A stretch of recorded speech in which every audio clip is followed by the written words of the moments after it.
بسم اللہ الرحمن الرحیم۔ آج ایک واقعہ آپ کو سناؤں گی جنت میں لے جانے والی بیٹیوں کے حوالے سے۔ ایک آدمی مسجد میں بیٹھا رو رو کر دعائیں مانگ رہا تھا۔ کسی نے پوچھا کہ بھائی کیا ہوا؟ کہنے لگا میری 6 بیٹیاں ہیں اور میری بیوی پھر امید سے ہے۔ میں اس کو بہت ڈانٹ ڈپٹ کرتا تھا اور کہتا تھا کہ اس دفعہ تو نے بیٹی جنی تو میں تجھے گھر بھیج دوں گا۔ آج رات میں نے خواب دیکھا کہ قیامت کا دن ہے، حساب کتاب ہو رہا ہے۔ جب میرا حساب ہوا تو میرے گناہ زیادہ تھے اور نیکیاں کم تھیں۔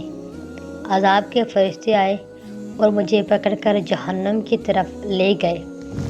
جب جہنم کے پہلے دروازے پر پہنچے تو میں نے دیکھا کہ میری بڑی بیٹی وہاں پر کھڑی ہے اور ان فرشتوں سے کہہ رہی ہے کہ یہ میرا باپ ہے، اس نے میری پرورش کی ہے، میں اسے جہنم میں ہرگز نہیں جانے دوں گی۔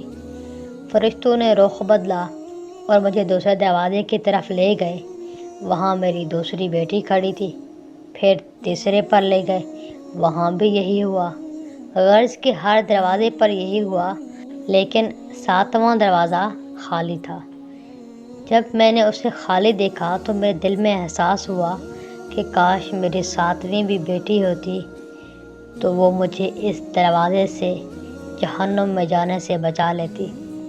اس کے بعد میری آنکھ کھل گئی۔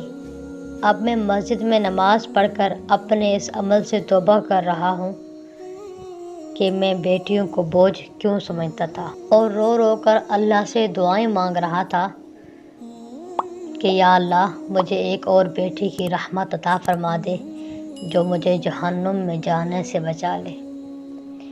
امید کرتی ہوں میری بات آپ کو پسند آئی ہوگی۔ مجھے دعاؤں میں یاد رکھیے گا۔